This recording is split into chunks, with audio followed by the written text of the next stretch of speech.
ओम शांति। आज की 9/12/2023 की मुरली का सार है।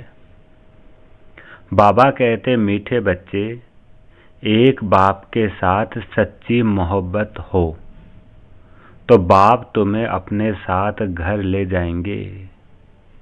मीठे बच्चे, एक बाप के साथ सच्ची मोहब्बत हो तो बाप तुम्हें अपने घर ले जाएंगे। सब पापों से मुक्त कर देंगे, स्वर्ग का मालिक बना देंगे। सब पापों से मुक्त कर देंगे, स्वर्ग का मालिक बना देंगे। प्रश्न पूछा बाबा ने, अपने आप को खुशी में रखने के लिए कौन सी मुख्य धारणा चाहिए? बाबा कहते हैं, खुशी में तभी रह सकते हैं जब अपने आप से रूह रिहान करना आता हो, अपने आप से बात करना आता हो, किसी भी चीज में आसक्ति न हो। 2 रोटी पेट को मिले बस, ऐसी अनासक्त वर्ती की धारणा हो तब हर्षित रहेंगे। ज्ञान का मनन कर स्वयं को हर्षित रखो। बाबा कहते हैं, ज्ञान का मनन कर स्वयं को हर्षित रखो।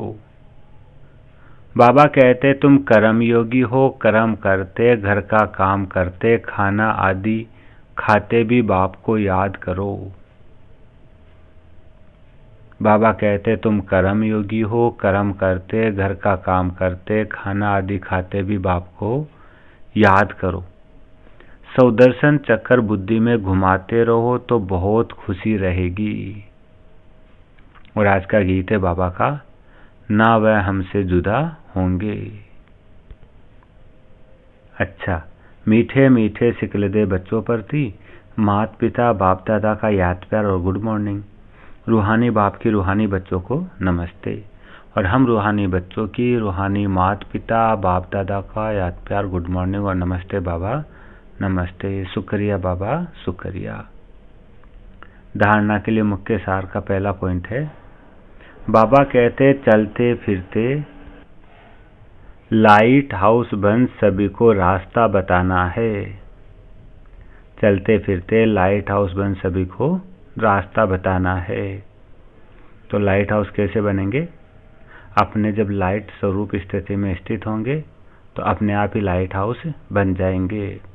और लाइट स्वरूप स्थिति है अपनी आत्मिक स्वरूप की स्मृति में स्थित होना, अपने फरिश्ते स्वरूप की स्थिति में स्थित होना, लाइट स्वरूप जो बाबा है उसकी याद में स्थित होना, यही लाइट हाउस स्थिति है। तो चलते फिरते लाइट हाउस बन सभी को रास्ता बताना है। सब आशाएं छोड़ एक बाप की याद में रहना है, बाप से राय लेते रहना है, बाप से राय लेते रहना है। कैसे राय लेंगे? बाबा से रूह रिहान करके, बाबा को लेटर लिख करके। दूसरा पॉइंट है, ज्ञान की बातों में ही रमन करना है, अपने आप से बातें करनी है। ज्ञान की बातों में ही रमन करना है, अपने आप से बातें करनी है। सौदर्शन चक्कर फिराते सदा हर्षित रहना है, सौदर्शन चक्कर फिराते सदा हर्षित रहना है।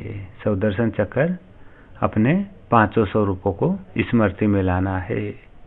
मैं आत्मा परम धाम में बाबा के पास पवित्र स्वरूप में थी, लाइट स्वरूप में थी, फिर सत्युग में आए तो देवता स्वरूप में थी, 16 कला संपूर्ण थी।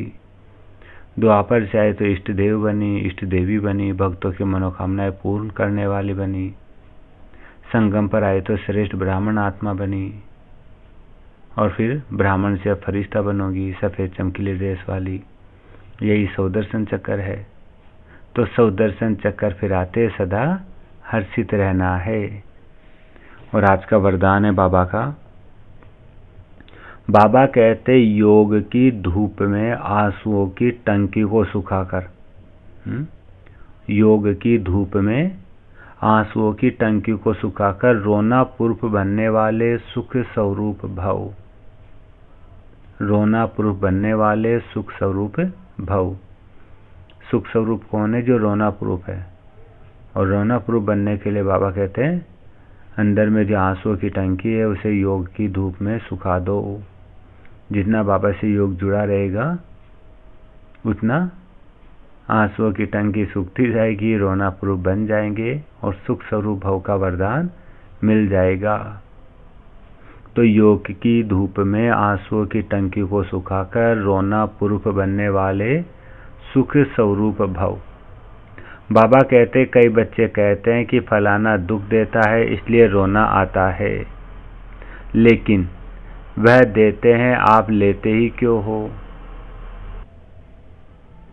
उनका काम है देना, आप लो ही नहीं। बाबा कहते परमात्मा के बच्चे कभी रो नहीं सकते, रोना बंद। न आंखों का रोना, न मन का रोना। जहां खुशी होगी वहां रोना नहीं होगा। खुशी व प्यार के आंसू को रोना नहीं कहा जाता। तो योग की धूप में आंसुओं की टंकी को सुखाकर विघ्नों को खेल समझो तो सुख स्वरूप बन जाएंगे। और आज का स्लोगन है बाबा का, साक्षी रहकर पाठ बजाने का अभ्यास हो। साक्षी रहकर पाठ बजाने का अभ्यास हो तो टेंशन से परे स्वतः अटेंशन में रहेंगे। साक्षी रहकर पाठ बजाने का अभ्यास हो तो टेंशन से परे स्वतः अटेंशन में रहेंगे। टेंशन कब होती है? जब साक्षीपना भूल जाता है, शरीर के अटैचमेंट में, संबंधों के अटैचमेंट में आ जाते हैं। बाबा कहते हैं अपने आप को आत्मा समझो, साक्षी होकर रहो। इस शरीर से साक्षी होकर अपना कर्म करो, पाठ बजाओ तो टेंशन समाप्त हो जाएगा, स्वतः ही अटेंशन रहेगा। और आज का सारे दिन का सोमान रहेगा, मैं सुख स्वरूप आत्मा हूँ। अभी 2 मिनट इसी स्थिति में बैठेंगे, मैं कौन हूँ? सुख स्वरूप आत्मा हूँ। अच्छा, ओम शांति।